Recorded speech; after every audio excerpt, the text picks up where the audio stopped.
to 3.8% over the same period. And poverty. Poverty rates showing a decline too, from 69% in 2021 down to 54.4% in 2022.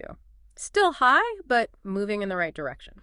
And how did they manage the public finances better? A lot of it was digitization, implementing systems like SFMIS, the Somali Financial Management Information System, also the Treasury Single Account, TSA, and the Sansom CAS Customs Platform. What did those do? Basically boosted government revenue, cut down significantly on fraud and corruption, and improved public trust in how money was being handled.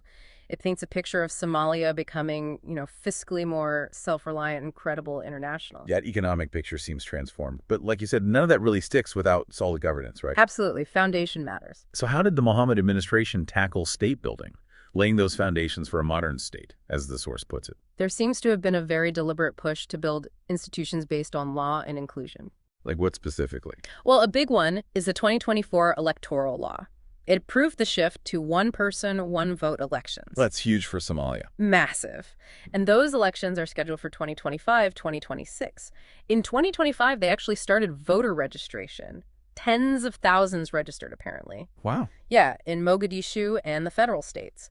The source mentions police helping elderly and disabled people get to registration points, set up in places like universities, hotels, mosques, markets, very grassroots. Then the national ID system. Also unprecedented, rolling out official ID documents to most citizens for the first time. That's fundamental for any modern state, isn't it? Accessing services, voting, everything. Definitely. What about the Constitution? Another big push there, a nationwide consultation process to review key chapters 5 to 9 of the Provisional Constitution. First time that's happened in Somali history, apparently. So really trying to build consensus on the rules of the game. Seems like it. And alongside that, tackling corruption. A new federal anti-corruption commission was launched. Audits are being published, public financial management aligned with international standards, all about transparency and trust. Okay, so we've covered security, economy, governance, big picture stuff. Yeah. But what about the direct impact on people? How did the government invest in, human capital? Yeah, the source highlights some specifics there. Education saw significant gains. Primary school enrollment jumped quite a bit, from around 8.5% in 2021 to over 21% in 2023. That's a big increase. It is, and record numbers taking unified exams, especially mentioned in Puntland. That signals a renewed focus on education, plus plans to build 300 new schools with partners. And health. In health, Somalia actually tabled a resolution on maternal health at the World Health Assembly in 2024, and it was adopted. That shows a growing voice on global issues. Interesting. And domestically, over 1,200 health facilities operating, plus practical things like sustainable energy upgrades, solar systems in places like Mudug, making clinics more resilient. Infrastructure improvements, too. Yes, definitely mention. In June 2025, President Mohamud inaugurated the Hallway Airport and Port projects in Middle Shabelle. Important for trade, getting goods moving. Right. And Somalia is now part of these larger Horn of Africa infrastructure projects, valued at over $8 billion. So connecting Somalia more into the regional economy. So clear gains at home. But what about internationally? You mentioned a return to the world stage earlier. What milestones show Somalia's rising standing? This is another area where the change seems quite dramatic, according to the source. Like what? Well, the biggest one, perhaps, Somalia started a 2-year term on the UN Security Council in 2025. Wow, the Security Council. Yep. First time in 54 years. That's a huge diplomatic win. It speaks volumes about how the international community's perception has shifted. Renewed trust. Absolutely. What else? Full accession to the East African Community, the EAC, in March 2024. What does joining the EAC mean practically? It opens up doors for regional trade, investment, integration. Think of the EAC as this significant economic bloc in East Africa.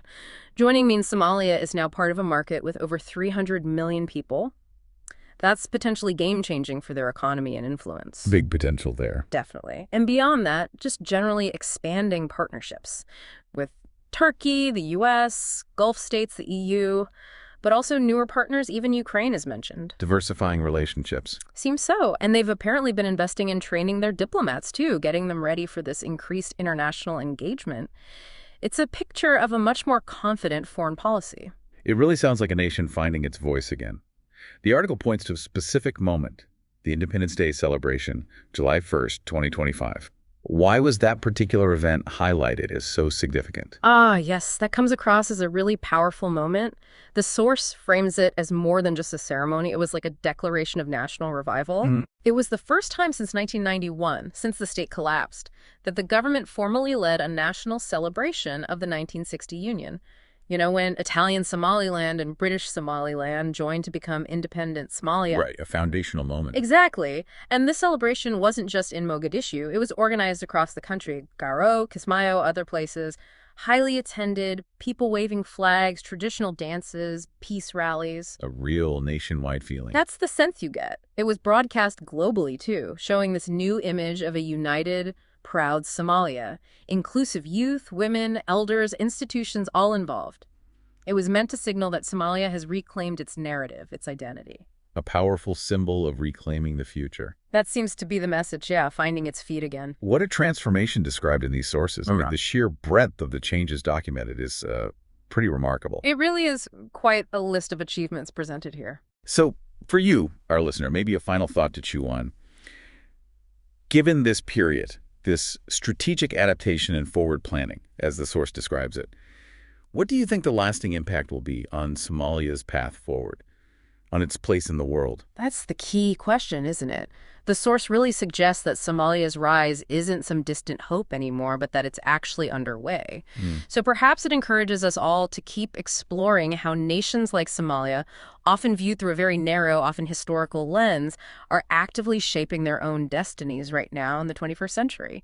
A lot to think about. Thanks for that insight. Thank you.